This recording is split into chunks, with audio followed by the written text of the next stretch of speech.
音声産業ができるということになります。ここに GP コードです。これ今使って、なんかやられてるところございますか？もう言ってないですね。ドイツの企業これまだこれやってる実はありますけど、これは本来ドイツのアーヘンガル先生の考えです。戦前から戦前。これで要するに、今の工作機械の技術ですね、ああいうのでいう単能版じゃなくて、要は服をですね、例えばターニングセンターがターニングセンターがマシンとかターニングが増えばですね、旋盤もできるし、プライスもできるし、穴ありもできるし、ドリルもできるというような形でいろんなことができます。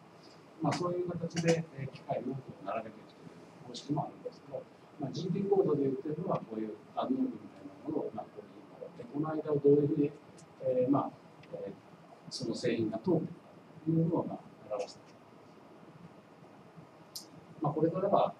こういう形でたくさんの設備を並べて、これやれば何でもできるという工場できますけど、それよりはもう少し多機能の機械をですね、使っていくと。多機能っていうことで、工程多機能。こういうようなものが一つ必要になってくるだろうと思います。で、この場合に一つ問題として言えば、多機能ですから、これを NC でさっき言ったようにデジタルテクノロジーみたいな、デジタルマニュファクチャリングみたいな形でですね、うまく使いこなしていくにはですね、どうしてもコンピューターを使って IT 使ってプログラムとか NC のプログラムとかそういうものを作っていく、CAM みたいなですね、そういう技術というのが非常に重要な。CAD と CAM を合わせて、CAD CAM としますけども、そういう形で機械に指令を与えて、機械で生産していくということになります。そうなると、極端に言ったら生産管理、生産計画ですね、生産管理のところが、機械をコントロールするというふうになってしまうということです。ですから製造現場の方の生産技術は何やるかというと、こういうものの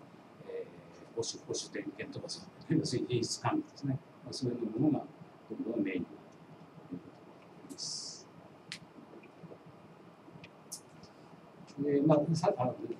さっき、こういう形態はですね、ジョブショップ、機能別の設備レイアウトの形態として、ジョブショップということをします。これは別に覚えなくていいです。ジョブショップ、ジョブショップ。やる方にしてみたらあんまり関係ない。要するに、結果として出てくる、この名前があるからというのではないです。で、今度はですね、これフローショップ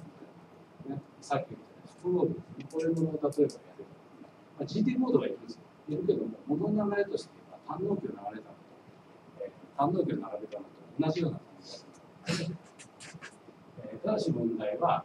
こう並べて、ここのところにコンベヤーがないわけですけども、このコンベヤーでサイクルタイムがこれ違うと、どっかに大量が起こるんですね。こちらどっか止まっちゃうと。だから全体の効率は、要するにボトルネックっていう、ネック工程で決まってしまう。だから、ベアリングなんかとかの場合で言えば、昔で言うネズミ叩きじゃないなんですけど、モグラ叩きです。モグラ叩き、モグラというのも何も同じようなです。要するに、ボトルネックのところです。例えばサイクルタイムが遅いんであれば、そのサイクルタイムにこっちの他のやつと合わせて、そのラインの全体のタクトが上がってくる。そうすると、今度はどっかのまた、遅くなる。この遅いところをまた早くする。で、徐々にこうやって。そういうことをやってます。モードはやってますよね。よくわかりません。これで、なんだこっちは消えましたね。なんでスタンバイしちゃうの？ましたな。パソコンをしたんです。この間一回パソコンをした。いやー。スタンバイになってますね。この間画面がアップロードしちゃって、そうやってますけど、戻りました。それで、一晩売っちゃっといたら、1時間ぐらい戻したら全然そうです。なんか動かないね。先生、ちょっと離れてて。自分もちろんです。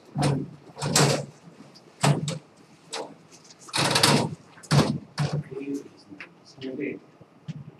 後でまた今の要するにコンベヤーが多品種商業じゃないですか。多品種スタイルの具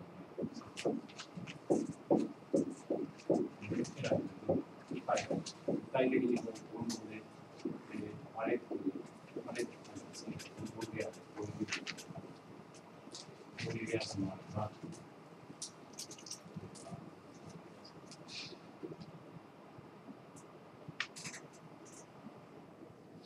こんな流れ、いろんな流れができるんですけど、このライン、実は欧州のですね、自動車部品メーカーで見たことある。よくわかんなかったんですよ。なんでこんな機械、この複合機たくさん並んでるんだと思うんです。これね、要は、このパレットと搬送がやっぱり癖になる。で、各機械のところから搬入はですね、実はロボットになってます。ロボットで、そのパレットでしたこのぐらいのものです。塊みたいな。でっかいロボットです。そういうことやる。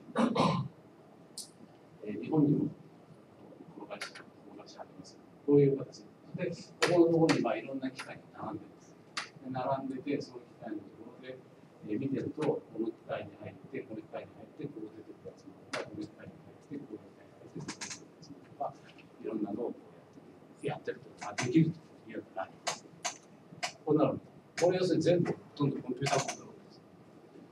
です。で、人がですね、時々ここのところに呼ばれてくるんだと思うんです。呼ばれてくる。要するに、東北交換と間になります。これ、昔のベアリングラインを見てる感じなんですけど、人がやるのは主に行動交換。と一緒に実験される。そういうのが、こういうのをやってます。こういう形でですね、できるだけですね、多機能の機械をつけて並べてですね、結構ですね、いろんな加工ができるということで、これからの一つの考えようじゃないか。できれば、今ある、例えば NCB みたいなものでこれを使えればですね、うまくなんか改装して使えればですね、非常に安価にですね、できるんじゃないかと思います。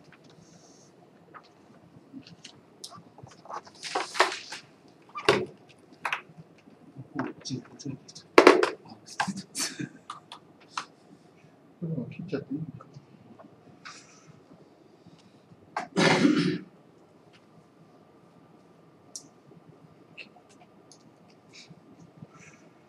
このものづくりのラインっていうのは、あんまりそのいろんな会社のものをですね、見るっていう機会ってないんですけど、前に IMS っていうことで、インテリアとマニュファクチャリングシステムが、通産というあれがやってるですね、プロジェクトに参加してまして、大学の先生方ですね、企業の方と交流したものですから、いろんなところをですね、こういうシステムついてですね。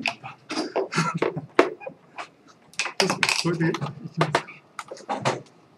すぐこちらでバックアップできますけど。どうでしょう。つきました。つきました。はい。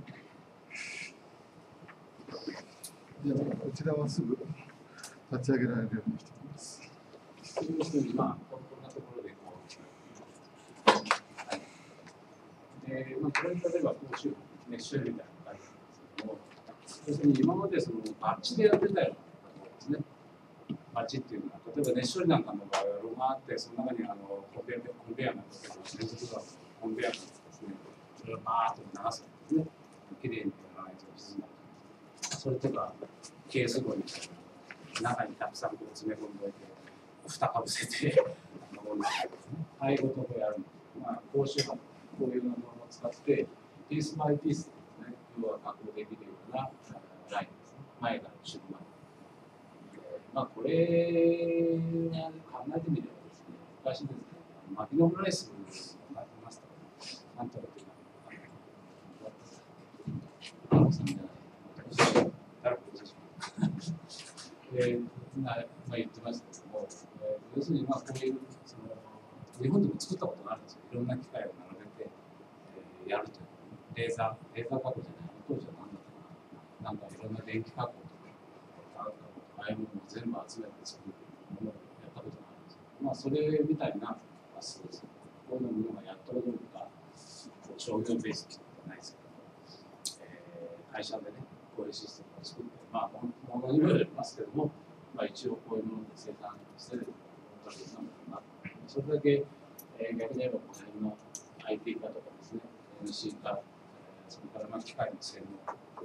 すね、こういうものが進んできているということです。一番面白かったのはここですね。ユニットがあってですね、まあ、ユニットに穴を開けたりですね、いろんなことをやってるんですけど、そのユニットにですね、下側にパレットがありましてね、パレットの下側にさらにボルト持ったボルトマシンがどっかに見られたらある。どっかのものなんかで、要するにそのユニットのところにポンとくっつくと、そのユニットがいろいろあるんだけど、いろいろあるやつの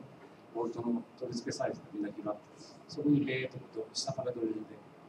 ゃない、ボルトを作る。これで持ってって、ここで外す。という形で、これを作る。難しい。まあ、とにかくこんな形でですね、やってる会社もあります。もうなどは出しています。それでですね、これはですね、まあ、加工の組み立ても両方考えてるんですけど、ロボットを使ったっていうことを考えてやってるんです。まあ、ラインっていうイメージはですね、大体ですね、まあ、これはなんか屋台方式ですね。キャノンとか、人が要するにやるような、まあ、周りにこう機械に並べて、そこのところで、そういう生産方式なんですけど、まあ、いずれにしても、人がやるのかロボットがやるのか。で、まあ、ロボットが最終的にやるとしたらどんなふうなのか考えられる。まあ、そんなに必死でこうやるようなことやるんだったら、まあ、中国あたりでやった方がいいし、まあ、ロボットあたりで、まあ、組めるようなですね、部品を組めばですね、日本だったら、やるのもできるということです。まあ、要は、ロボットを真ん中に置いて、こういう格好にしてやる。これはですね、なぜこんなふうにしたかというと、ロボットにはですね、実はカバーじゃない、フェンスが必要ですね。ロボットのラインを例えば作ると、人が入れないように一生懸命フェンスを作らなきゃいけないんです。だからね、それでないとロボットが何するかわからんちゅうんです。だからフェンスをつけたら、要するにそのフェンスに入ることができる人が鍵を持ってて、要するにロボットを止めて、フェンスに入って、それで何か下げる。まあ、それはそれでいいんですけども、要はですね、ロボットがじゃあ何をやるかって言ったら、ロボットなんて大体まあ物をどっか持っていくとか、そのぐらいしかやらないわけですよ。別にそのロボットが考えて何かやるわけじゃないですね。いずれにしても機械の、例えばその、加工をやる機械とか何とか機械っていうのは別にあるわけです。その間のものをですね、搬送してるだけだと組み立てにしてもそうです。組み立てのシリンダーみたいなものはこちら側にあるわけです。だから、ロボットをいろんなものをやるだけだったら、ロボットの中に置いて、途中でいろんなことやってもいいんですよ。いいけども、要するにこの機械自体の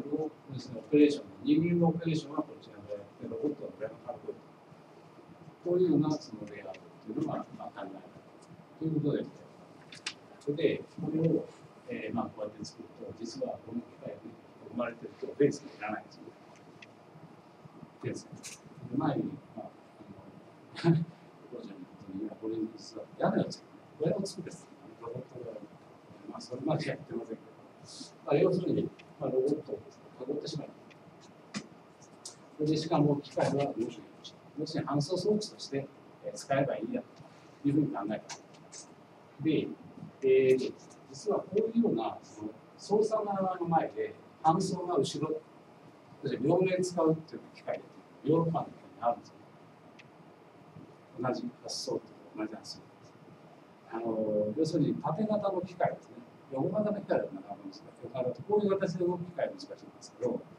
スピンドルがこう上に例えばあってね、これがこう動く。こんなふうに。そうすると縦長にこうなるわけですね。間口が狭くなって、昔の税金じゃないですか。まあ、税金が安くなる。